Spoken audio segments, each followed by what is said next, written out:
이렇게 한번 고백해 보실까요? 옆에 All is well 하고 All is well 하고 옆에 분 보고 인사해 보세요. 뭐든지 하여튼 따라해 보세요. All is well. 거기에 하나 더 붙일게요. In Jesus Christ.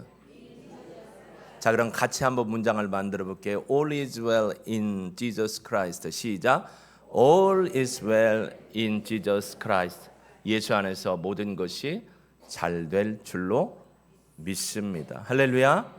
이 고백이 여러분의 입술을 통해서 선포되십니다. 듣는 분들이나 또 함께 고백한 분들의 삶 속에 All is well. 인도인들은 그러더라고요. All is well. 그래서 제가 뭔 얘기를 하는 거냐? All is well, all is well. 영어를 찾아봤어요. 영화를 찾아봤어요. 그러니까 All is well이라는 거예요. 모든 것이. 그러나 우리는 믿음의 사람이기 때문에 그리스도 안에서 모든 것이 하나님의 뜻 가운데 잘 될 줄로 믿습니다. 예.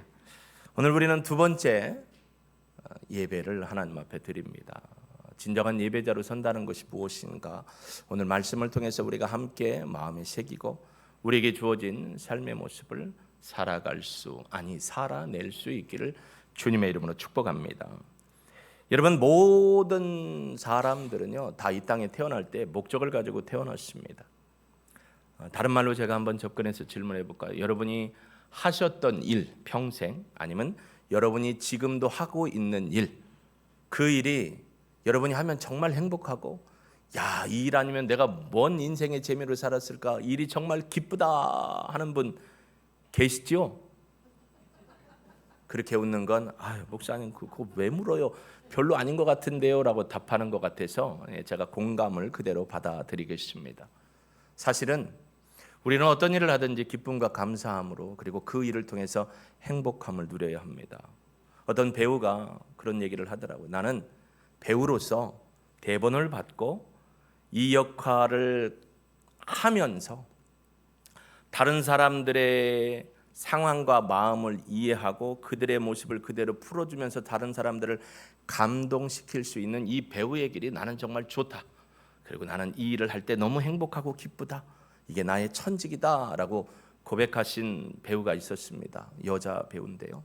우리나라 웬만한 드라마나 영화에 많이 나오셨던 분이죠. 여러분이 그렇게 고백할 정도로 야, 이 일은 내가 정말로 평생에 기쁘어. 그래서 이 일만큼은 절대 빼앗길 수 없어. 이런 마음을 갖고 사시지요. 아멘? 저한테 물어보세요. 목사님, 목회하는 게 기쁘고 즐겁고 행복해요? 이거 아니면 할 일 없어요? 라고 묻는다면 저는 뭐라고 대답할까요? 지난 주일날 예배 마치고 우리 안궁 목사님 댁 첫 번째 1호 가정 신방을 했습니다. 예배를 다 마치고 나오려고 하는데 사모님이 제 손을 잡고 물으시더라고요. 목사님의 평생의 소망하는 것, 그 소망하는 사명이 뭐예요? 예, 저는 사람을 키우는, 제자를 키우는, 예수님의 사람을 키우는 일이 제일 기쁘고 행복합니다.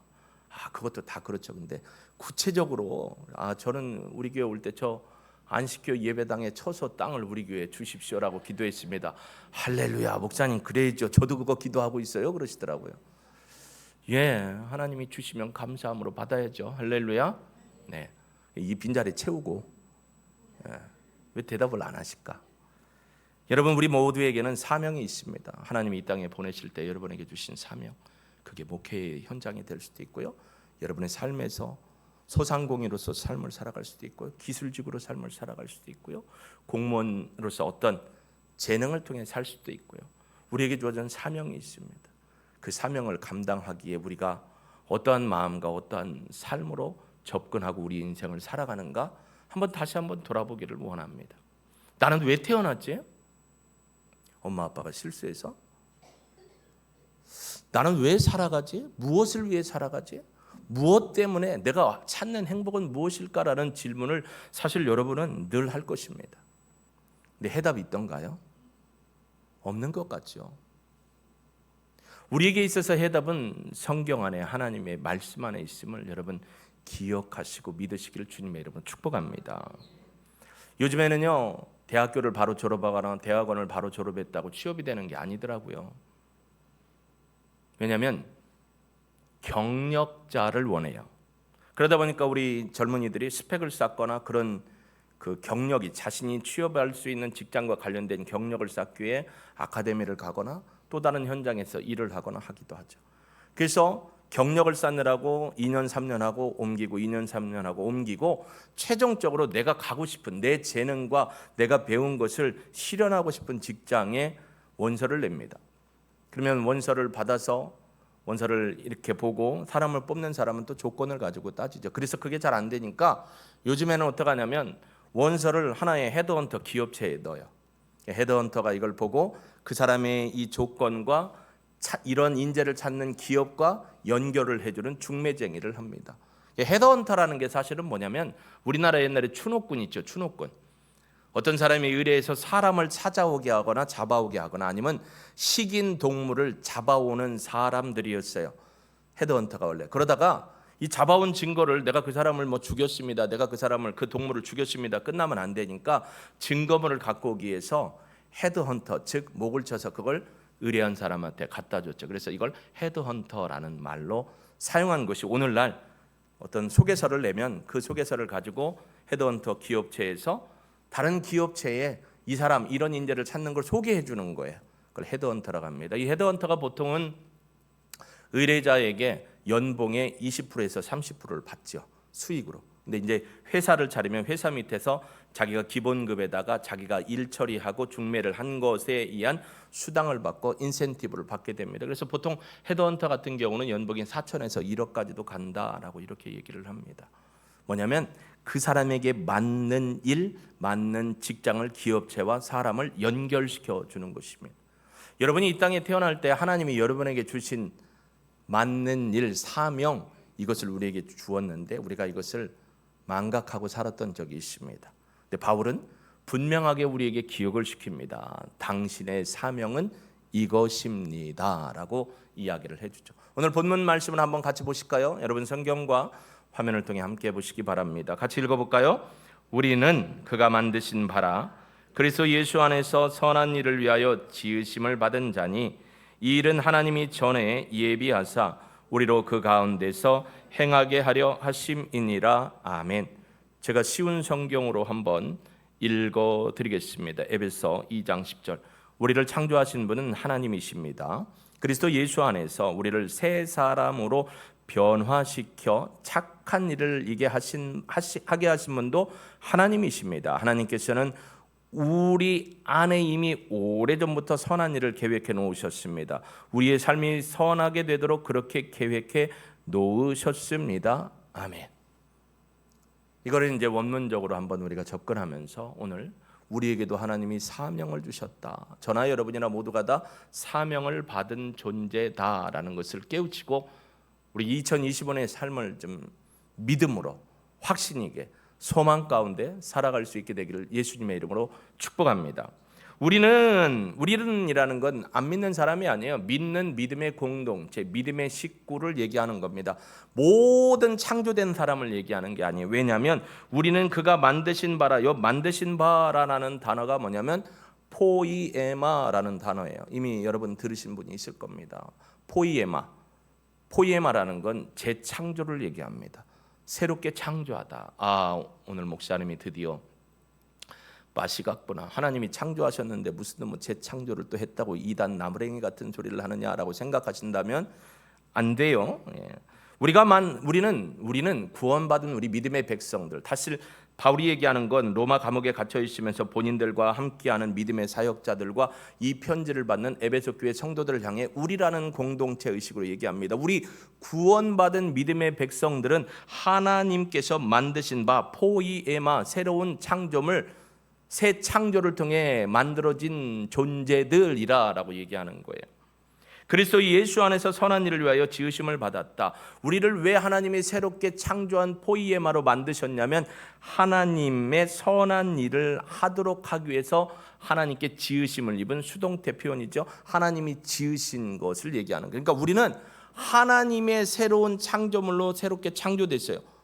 그런데 왜 그랬냐면 하나님의 선한 일을 지을 수 있도록 선한 일을 위해서 살아갈 수 있도록 만들어 주신 거예요. 근데 중요한 게 있어요. 새로운 피조물이 되려면 우리가 누구 안에 거해야 하느냐? 거기에 그렇게 얘기해요. 그리스도 예수 안에서라는 단서가 붙어 있습니다. 그렇기 때문에 그리스도 예수 안에서라는 단서가 있기 때문에 앞에 얘기하는 우리는 모든 창조된 피조물이 얘기한 게 아니에요. 그리고 여기서 창조라는 건 하나님의 천지 창조로 아담을 만드실 때 창조된 인간이 아니에요. 여기서 새롭게 창조된 새로운 창조의 조건에 있는 사람은 예수 그리스도를 내 안에 모시고 나의 주 나의 하나님으로 고백받은 믿음의 사람, 고백한 믿음의 사람들이 새로운 포이에마의 창조물입니다. 그게 고린도후서 5장 17절 말씀이죠. 이번에 2025년 우리 가정이 붙드는 말씀 중에 한 가정이 고린도후서 5장 17절 말씀을 기록해 주셨더라고요. 그게 아내가 인터넷상에 들어가서 공식적으로 다운을 도안하고 도안에 맞춰 말씀에 맞춰서 다 여러분에게 해서 나눠드렸어요. 그래서 오늘 마지막으로 김땡민 장로님이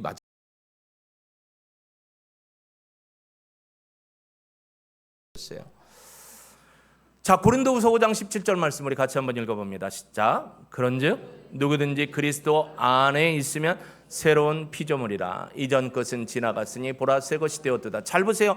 새로운 피조물, 이게 포이에마입니다. 새롭게 창조된이라는 거예요. 그러면서 새 것이 되었다라고 했어요. 그러면 이게 무슨 말이냐? 하나님이 아담을 통해서 인류를 창조하셨어요. 베리트, 창조하셨어요.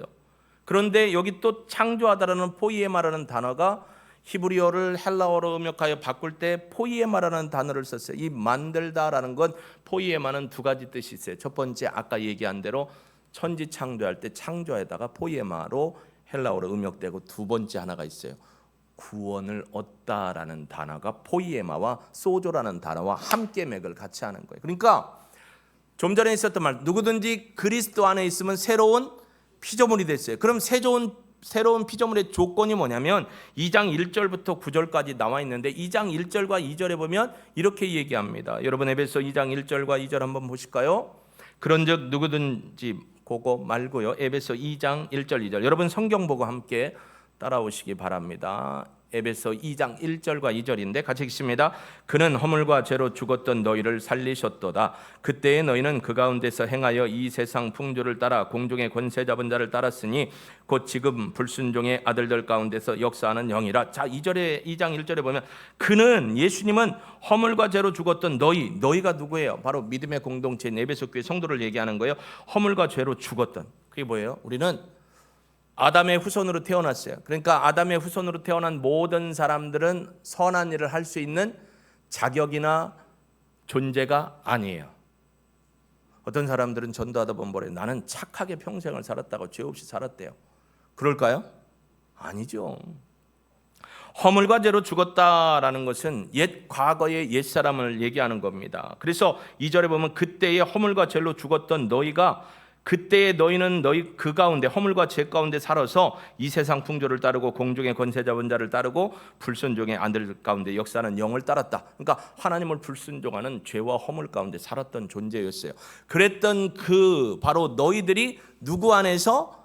예수 그리스도 안에서 뭐가 됐다고요? 새로운 피조물. 그걸 뭐라고 한다고요? 포이에마. 새로운 피조물로 바뀌었어요.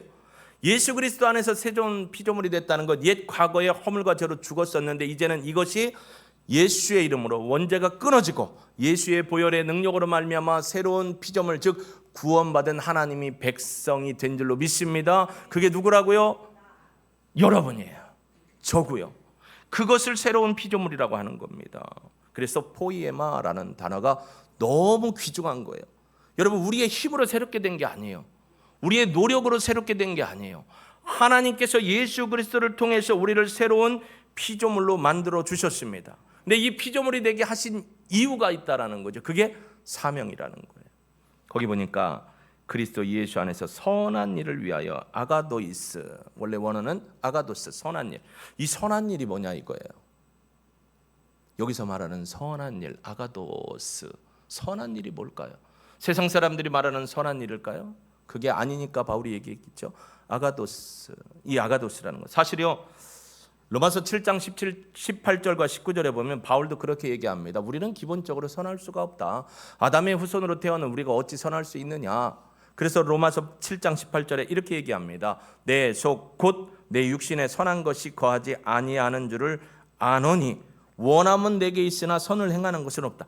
나조차도 내 안에 선한 것을 원하기는 하는데 살고 보니까 선한 것보다 하나님 앞에 선함으로 드리지 못한 삶이 너무너무 많았다. 그래서 19절에 이럽니다. 내가 원하는 바 선은 행하지 아니하고 도리어 원하지 아니하는 바 악을 행하는도다. 야, 나도 살다 보니까 주님의 뜻을, 주님의 아가도스의 선한 일을 하려고 생각은 하고 움직였는데 돌아보니까 선한 일을 하지 못하고 어떤 일을 많이 했다고요? 악한 일을 많이 했다라고 얘기하면서 로마서 7장에 그러죠. 오라 나는 공고한 사람이로다. 누가 이 사망의 법에서 나를 건져낼까? 로마서 8장에서 우리는 예수 그리스도의 보혈로 해방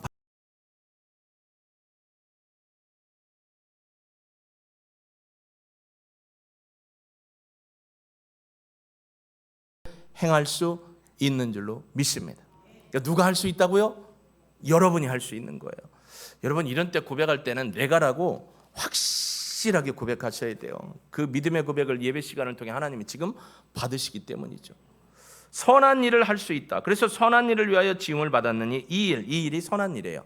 이 일은 하나님이 전에 예비하사 우리 가운데 행하게 하려 하신, 우리 가운데, 우리로 그 가운데 우리 믿음의 공동체들이 하나님의 선한 일을 그리스도 안에서 행하게 하려 하십니다. 그러니까 하나님이 우리에게 원하는 건, 그리스도 예수 안에서 구원받은 믿음의 성도들에게 원하는 건 하나님이 계획하신 선한 일을 행하는 거예요. 그럼 여러분, 이 선한 일이 뭘까요? 아가도스라는 이 선한 일, 세상에서 말하는 착한 일, 기부하는 일, 그런 것을 말하는 것은 아니라는 거예요. 이 아가도스의 선한 일이라는 것은 우리 인생에게 있어서 하나님이 창조하신 인생의 삶의 목표, 그게 뭐냐면 하나님을 영화롭게 하는 일이었어요. 근데 아담이 하나님 앞에 범죄하고 그 후손으로 태어난 우리는 우리 안에 죄악의 씨앗이 있죠. 죄악의 악한 마음이 이미 이 성품이 들어있잖아요. 그러니까 선한 일을 할 수가 없어요. 그렇기 때문에 예수 그리스도 안에서 우리를 어떻게 한 거예요? 네 글자? 포이에마. 할렐루야. 예, 포이에마. 새롭게 만들어 주신 거예요. 새롭게 만들어지기 전에는 죄와 허물로 죽었기 때문에 선한 일을 할 수가 없는 것입니다. 새롭게 하나님이 포이에마의 모습으로 새 창조를 하셨기 때문에 우리의 삶의 목표는 뭐라고요? 이제 하나님의 영광과 영화로움을 노래하고 찬양하고 드러내는 것이 바로 우리에게 주어진 사명인 줄로 믿습니다. 그래서 이사야 43장에 가보면 43장 7절에 이렇게 이사야 선지자는 외쳤습니다. 여러분 기억하시죠? 이사야는 1장부터 66장까지 있는데 1장부터 39장까지는 구약의 하나님의 사랑과 구원, 즉 회개하고 돌아오면 구원해 주신다는 사랑의 말씀. 근데 이방민족 포함한, 꼬임을 포함한 구원이에요. 40장부터 66장까지 27권은 어떤 내용이에요? 메시아가 오셔서 하나님의 구원의 역사를 이루실 것이라는 예언의 내용이에요. 그러니까 결국은 앞장과 뒷장 39, 27 모든 장이 다 하나님의 구원하심의 은혜를 노래하는데 이 43장은 메시아 이후의 얘기를 하는 겁니다. 이렇게 얘기합니다. 43장 7절 같이 읽어봅니다. 시작. 내 이름으로 불려지는 모든 자 곧 내가 내 영광을 위하여 창조한 자를 오게 하라. 그를 내가 지었고 그를 내가 만들었다. 여기 창조한 자, 창조, 하나님의 입장에서는 창조하셨고 우리 입장에서 창조가 되었죠. 이게 바로 포이에마입니다. 헬라적 입장으로 보면 하나님이 하나님의 영광과 이름을 노래하고 찬양할 수 있도록 구원한 사람들을 오게 해라. 내가 그들을 지었고 새롭게 하였고 그들을 만들었다라고 얘기합니다. 그러면서 43장 21절은 또 이렇게 얘기합니다. 이 백성은 내가 나를 위하여 지었나니 나의 찬송을 하게 하려 하면, 이 백성이라는 게 암이에요. 암미, 암. 하나님의 언약의 신실한 백성을 얘기하는 게 암이에요. 모든 백성이 아니야. 구원받은 하나님의 언약을 붙들고 하나님의 백성이 되기로 하나님의 인도하심 가운데 인침받고 나온 이 백성 지시대명사를 써요. 이 백성이 누구냐? 하나님의 암미, 구원받은 백성을 내가 지었다. 왜? 나를 찬송하게 하려고. 그러니까 결국 우리가 새롭게 포이에마로 된 목적이 뭐라고요? 하나님을 영화롭게 하고 하나님의 영광을 드러내는 것. 그 영화롭게 하고 영광을 드러내는 최고의 방법이 뭐라고요? 할렐루야, 예배입니다. 워십이라는 단어죠. 예전에는 서비스를 썼어요. 근데 워십이 뭐예요? worth 플러스 ship이라는 거예요. 가장 가치 있는 것을 ship, 배가 아니고 그 10이라는 단어를 보면 쭉쭉쭉쭉 내려가면 만들어내다, 창출해내다라는 단어가 있어요. 그러니까 가장 가치 있는 것을 하나님 앞에 올려드리고 높여드리는 행위가 예배입니다. 할렐루야. 그러니까 하나님을 영화롭게 하고 하나님을 찬양할 수 있는 최고의 방법이 뭐냐? 예배라는 거예요. 그러니까 예배 성공을 해야 된다는 건, 여러분, 예배 성공이 이 자리에 앉아맞는 것이 예배 성공이 아니에요. 딴 생각하면 예배 성공이 아니죠. 이 안타까운 한 시간을 어떻게, 물론 제가 음성이 뭐 이럴 수도 있어서 좋을 수도 있지만 피곤할 수 있지만 좋을 수가 없어요. 하나님 앞에 온전한 예배를 드리는 거예요. 번제물로 올라 번제, 나 자신을 쳐서 죽이고 올려드리는 거잖아요. 그게 하나님이 원하시는 것이다라는 거예요. 그래서 오늘 본문에 보면 10절의 후반부에 보면 이렇게 얘기죠. 우리가 그 가운데서 행하게 하려 하심이라. 행하게라는 단어가 페리파테오라는 단어예요. 페리파테오. 페리파테오가 뭐냐면, 절 보세요. 저를 보지 말고 저를 보세요. 자 보세요. 페리파테오는 이거예요. 이게 뭐죠? 이리저리 걸어 다니다가 페리파테오예요.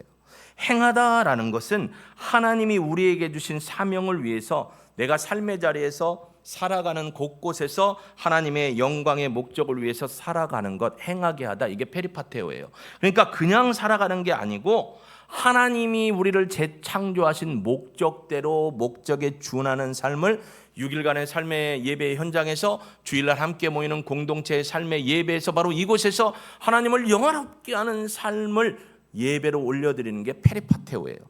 근데 이 페리파테오가 2절에도 나와요. 한번 보실까요? 2절.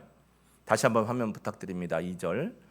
같이 읽습니다. 시작. 그때에 너희는 그 가운데서 행하여 이 세상 풍조를 따르고. 자, 거기 보세요. 행하여. 이것도 페리파테오예요. 그러면 페리파테오라는 한 단어는, 우리가 죄와 허물로 죽었었을 때 페리파테오는 누구를 위해 산 거냐면 거짓 역 사단을 위해서 이리 뛰어다니고 저리 뛰어다니며 산 거예요. 근데 새로운 포이에마가 된 이후에 우리가 주님의 계획 가운데로 행하는 삶은 누구를 위해서 이리 뛰어다니고 저리 뛰어다니는 거예요? 하나님을 위해서. 정확하게 얘기하면 하나님의 영광을 위해서 우리가 살아가는 거예요. 이게 삶의 목적이라는 거예요. 이게 사명이라는 거죠. 여러분, 그래서 이 일상적인 페리파테오, 죄악 가운데 사는 페리파테오가 아니라 주님의 영광을 위해서 살아가는 페리파테오. 즉, 그러면 여러분 생각해 보세요. 하나님의 구원은 우리의 행함의 내용을 바꿔주십니다. 무엇을 위해 살았는데? 나 자신을 위해 살고 우상을 기쁘기 위해 살았는데, 이제는 새로운 피조물이 되니까 누구를 위해 사는 거예요? 나의 주인이시고 구원자이신 예수님과 하나님을 위해 사는 것입니다. 근데 문제가 있네요. 아까 로마서 7장 18절 19절 봤지만, 내가 기본적으로 선을 생각하고 하나님의 기쁨을 생각하지만 나도 모르게 살다 보니까 내 의지가 들어가고 내 계획이 들어가고 내가 하나님보다 빨리 가고 성령님보다 빨리 가고 하면서 어떤 삶을 살았다고 바울도 고백해요? 육신의 삶을 살았구나. 그래서 육신의 삶을 살지 않기 위해서, 하나님의 계획과 뜻 안에서 행하기 위해서 우리는 육신을 쫓지 않고 누구를 쫓아가야 된다? 성령 하나님을 쫓아가야 합니다. 할렐루야. 그것이 페리파테오의 삶을 살아가는 주체적 원동력입니다. 즉, 성령께서 부어주시는 능력이 있을 때 우리가 이 사명을 감당해 나갈 수 있다는 것입니다. 여러분, 누구나 믿는 사람이면 다 하나님의 영광을 위해서 살고 싶죠. 하나님의 기쁨이 되기를 원하죠. 하나님 앞에 찬송의 삶을 살기를 원하죠. 그런데 마음은 원이로되 육신이 무지하게 약해가지고 어떻게 해요? 하나님의 뜻대로 못 살아요. 그렇기 때문에 우리는 날마다 성령님과 동행하며 성령님의 뜻을 묻고 듣고 말씀에 순종하며 살아가야 하는 것임을 깨닫기를 주의 이름으로 축복합니다. 코칭도 마찬가지예요. 여러분, 코칭이라는 게 뭐예요? 우리의 사명, 비전, 핵심 가치, 목표, 실행 전략을 짭니다. 멋들어지게 잘 짤 수 있어요. 우리 정말 목자분들, 코치들에게 너무 감사하고, 목장에서 2023년, 2024년 열심히 달려오신 우리 믿음의 식구들 너무 축복하고요. 또 앞으로 참여하게 될 여기 아직 안 하시는 분들도 축복합니다. 근데 중요한 건 다른 목장보다 우리가 프로테이지를 올려야지, 이게 중요한 게 아니라는 거예요. 프로테이지가 뭐가 그렇게 중요하겠어요? 영화 대사 중에 무엇이 그렇게 중요한디? 하나님 안에서 성령의 뜻을 쫓아 살아가고 순종하는 모습으로 조금씩 주님을 닮아가며 누구에게로 달려가는 삶? 하나님께로 달려가는 삶이 중요한 거예요. 그러니까 같이 가야 되는 거예요. 교회의 의미는 여러분 에베소서에 그리스도 예수 안에서 또는 그리스도 안에서 주 안에서 이 엔크리스토라는 단어가 35회 나와요. 에베소서에만. 근데 다른 서신이나 성경보다 가장 많이 나오는 게 엔크리스토예요. 그리스도 안에서. 구원 누구 안에서? 그리스도 안에서. 이 믿음의 삶을 살아낼 수 있는 능력도 누구 안에서? 그리스도 안에서. 성령의 능력을 따라 이루어지는 것입니다. 그러니까 내 의지가 아니라는 거예요. 성령의 능력으로 이루어질 수 있다는 것입니다. 여러분 조직 코칭을 하면서 우리가 목장별로 교회 학교별로 2025년 아직 계획서가 한 5개밖에 안 들어왔어요. 8개가 더 들어와야 되거든요. 잘 기록하셔서 올려주시면 너무 감사하겠습니다. 목표를 잡았어요. 그럼 그 목표를 나 혼자만 이루는 게 아니고 같이 가야 되는 거잖아요. 함께 해야 되는 거죠. 그러니까 목장에 참여하지 않고 계신 분들 목자를 우습게 생각하지 말고 함께 해주십시오. 목자들은 또 열심히 기도하고 본을 보이는 일을 미리 준비하고 오는 것 최선을 다하셔야 돼요. 그리고 올려주는 거. 어떤 목자가 작년에 보니까 자기네 목장에 올려야 될 걸 나한테 오늘 성경 들은 말씀은 여기입니다. 그래서 갑자기 나한테 내가 말씀을 안 읽어서 읽으라고 보냈는가? 제가 착각할 정도였어요. 너무 열심히 해주시는 거예요. 어떤 목장은 기도에 참석, 어떤 목장은 성경 이도, 어떤 목장에 어떤 분은 개인 코칭 하시는 분은 필사 성경. 그 김영숙 권사님 일부에 나오셔서 주방 때문에 지금 봉사하시지만 위에서 어깨 인대에 파열이 나왔어요. 그런데도 매일 한 장씩 꼬박꼬박 써요. 김영숙 권사님은 지난주에 부탁을 했어요. 목사님, 아가페에서 나온 본문이 쓰여 있는 필사 성경 구약 3권을 좀 사주세요. 그래서 사다 드렸어요. 그랬더니 신약 다 쓰셨어요? 아니 제가 쓸 게 아니고 우리 남편 유집사가 쓸 거예요. 집에서 계속 쓰고 있는데 이렇게 쓰도록 했어요. 너무 감사합니다. 엄청 두꺼운데 쓰시는 거예요. 김영숙 권사님 필사 성경 이렇게 집에 있는데 보니까 글씨가 너무 정결하고 정성을 다해서 쓴 거예요. 그게 목표거든요. 하나님의 말씀을 필사하면서 읽고 눈으로 보면서 은혜를 누리겠다. 너무너무 큰 은혜를 누렸어요. 어떤 분들은 운동을 위해서. 제가 지금 작년 1년 동안 작년 4월에 말레이시아 코칭 고코칭 세미나 가서 강의하고 왔을 때 세 교회, 4교회 목사님들 부부, 선교사 목사님들 부부가 참여하고 현지인들이 참여했어요. 그래서 영어로 또 말레이시아어로 막 하고 하는 가운데 2 목사님 부부, 그러니까 한 목사님의 2 부부, 어머뇽 목사님하고 안석영 사모님이 저와 함께 코칭을 하게 했어요. 작년 1년 동안 꾸준히 하셨어요. 정말 목표를 잘 세워주셨어요. 교회의 전체적인 목표를 가지고도 하고 개인의 목표를 가지고도 영적인 목표, 지적인 목표, 신체적인 목표, 사회관계적인 목표를 잘 하셨어요. 그래서 연말에 보니까 사모님 같은 경우는 처음 하는데도 96%의 성과를 올렸는데 프로테이지보다 그 안에 있는 내용이 너무너무 아름다운 거예요. 한 가정 한 가정, 한 사람 한 사람을 세워가는 과정. 또 목사님도 보니까 그 목표 중에 하나가 있었는데 그게 뭐냐면 육체적인 목표예요. 육체적인 목표가 뭐냐면 체중을 8kg 빼는 거.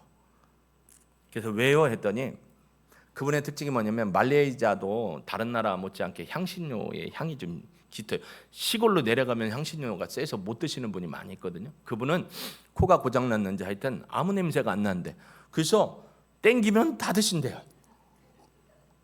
그러니까 막 몸이 나아서 나중에는 날아갈 정도로 막 난 거예요. 그래서 목사님 제 건강이 좀 비상이 생겨서 체중을 8kg 한번 빼보려고 합니다 하더니 그 4월부터 했으니까 12월에 딱 보니까 4.5kg를 운동으로 빼신 거예요. 운동. 굶어서 뺀 게 아니에요. 여러분 30대 40대 빼고 40대 중반부터는 절대 굶어서 살 빼면 안 돼요. 굶어서 살 빼는 게 아니고 굶으면 근육이 빠지는 거예요. 살 빠지는 거 아니에요. 체중 줄였다고 좋아할 게 아니에요. 근육이 빠지는 거예요. 그러니까 삼시세끼를 잘 드시면서 운동을 하신 거예요. 여러분 작년 1월 1일 2024년 1월 1일 제 체중이 한 자리 조금 넘었어요.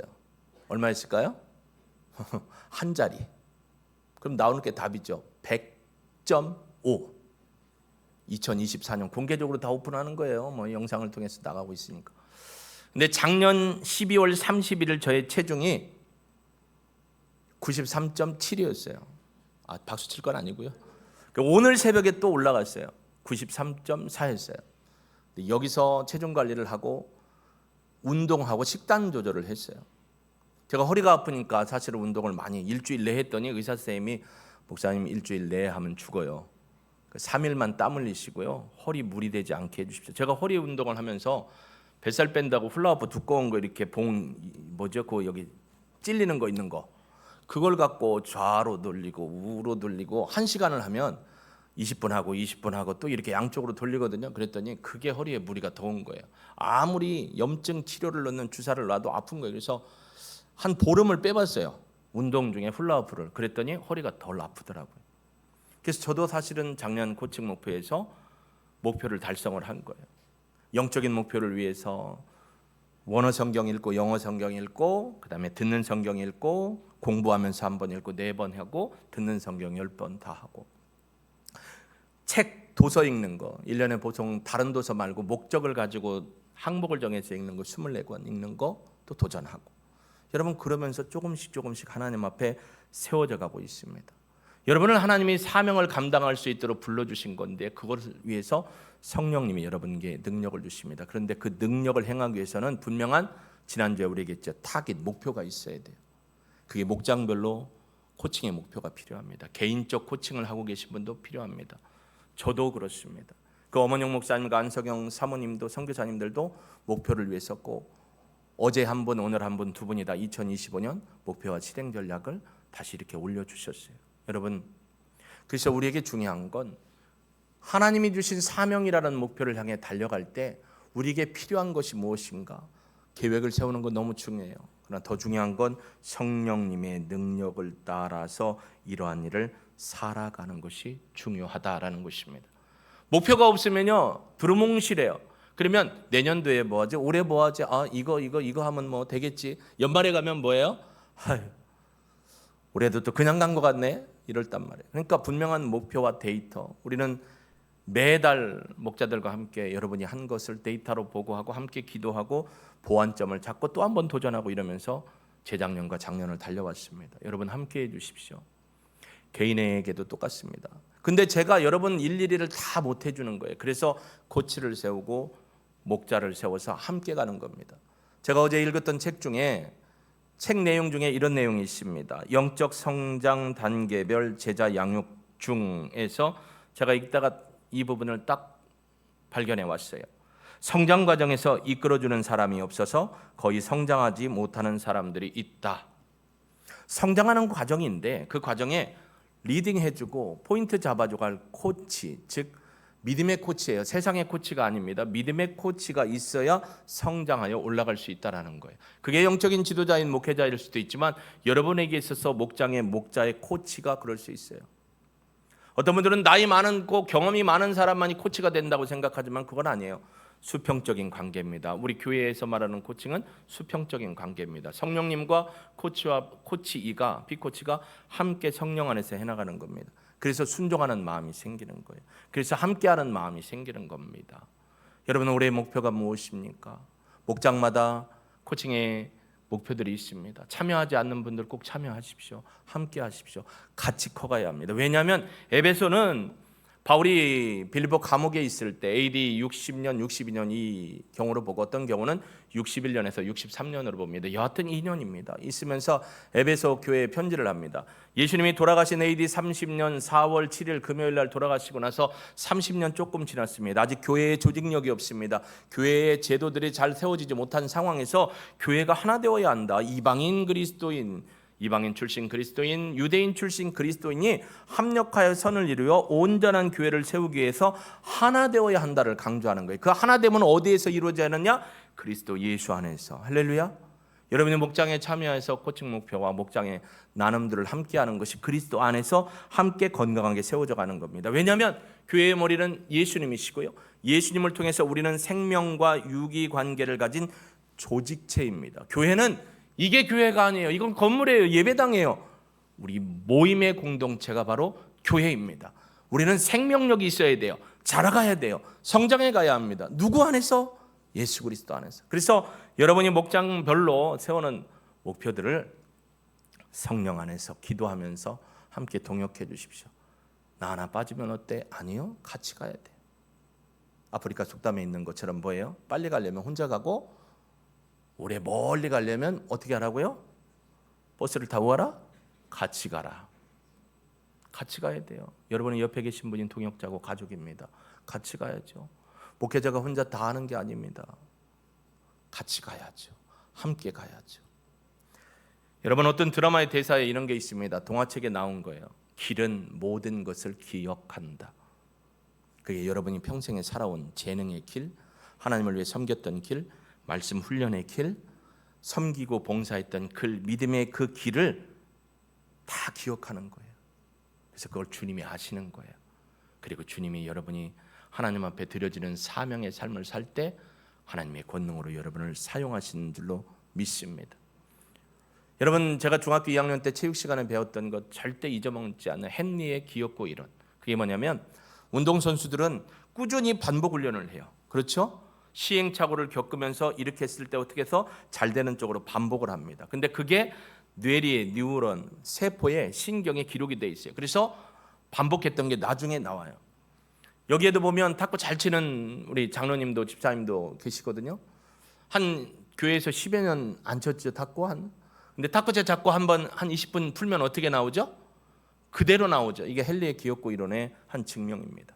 신앙도 마찬가지예요. 우리가 믿음의 길을 계속 걸었으면 그 걸었던 길을 주님이 열어주실 때 그대로 하나님의 영광을 위해 사용하실 줄로 믿습니다. 저는요, 여러분의 신앙이 개인적인 신앙이 공동체로 모아지고 공동체의 신앙이 하나님의 영광을 위해서 함께 어우러져 가면서 하나님을 닮아가는 재창조된 사명을 살아가는 거룩하고 복된, 그래서 올해를 소망 가운데 비전 가운데 실천하는 신앙으로 성장해 갈 수 있는 주인공 된 여러분이 되시기를 예수님의 이름으로 축복합니다. 주의 성령 안에서 일을 이루시고 하나님 앞에 영광 돌리게 되시기를 예수님의 이름으로 축복합니다. 우리에겐 소원이 하나 있습니다. 바로 하나님 앞에 거룩한 믿음의 사람, 예배자로 사는 것, 우리에게 주신 사명을 감당하는 것. 하나님, 우리가 이 소망의 소원을, 사명을 이뤄가기 원합니다. 우리 찬양 드리고 함께 기도, 결단의 기도 드립니다. 우리에겐 소원이 하나 있네. 주님 다시 오실 그날까지 우리 가슴에 새긴 주의 십자가 사랑, 나의 교회를 사랑케 하네. 주의 교회를 향한 우리 마음, 희생과 포기와 가난과 고난, 하물며 죽음조차 우릴 막을 수 없네. 우리 교회는 이 땅의 희망, 바로 여러분이 희망입니다. 교회를 교회되게, 예배를 예배되게 우리를 사용하소서. 진정한 부흥의 날 오늘 임하도록 우리를 사용하소서. 성령 안에 예배하리라. 자유의 마음으로 사랑으로 사역하리라. 교회는 생명이니 교회를 교회되게, 예배를 예배되게 주님 우리를 사용하소서. 진정한 부흥의 날 오늘 임하도록 우리를 사용하소. 우리 함께 결단의 기도 주님 앞에 올려드립니다. 주님 감사합니다. 우리에게 사명을 주신 분이 하나님이십니다. 하나님은 당신에게 사명을 주셨습니다. 새로운 포이에마, 새로운 피조물로 하나님이 만들어 주셨습니다. 구원해 주셨습니다. 구원받은 자로서 하나님 앞에 하나님 진정한 믿음의 삶을 살아가는 하나님의 백성, 하나님의 자녀 되기를 간구합니다. 아버지 하나님, 올해 목장을 향해서 우리에게 코칭의 목표들을 주셨고 개인 코칭을 통해 목표를 주셨습니다. 신앙의 목적이 없으면 고를 달성할 수가 없습니다. 하나님, 분명한 목표를 향해 달려가는 우리들, 하나님이 내게 주신 기뻐하는 일, 내가 이 일을 함으로 행복한 일, 그 일을 향해 달려갈 수 있는 우리가 되기를 원합니다. 합력하여 선을 이루게 하옵소서. 목장의 목자들, 코치들에게 성령의 충만함을 부으시고 우리 목원들에게 함께 할 수 있는 믿음을 주시고 함께 동역하면서 하나님의 교회 목장을 또 우리 자신을 건강하게 세워가게 하시고 개인적으로도 하나님 앞에 영적인 목표, 육적인 목표, 또 지적인 목표, 또 관계적인 사회적인 목표를 확장시켜가면서 하나님께서 기뻐하시는 거룩한 믿음의 지체로 서가게 하여 주옵소서. 우리가 하나님의 성령을 따르며 가오니 하나님 인도하시고 영광을 받아 주옵소서. 감사를 드립니다. 이루실 하나님을 찬양하며 예수님의 이름으로 기도합니다. 아멘.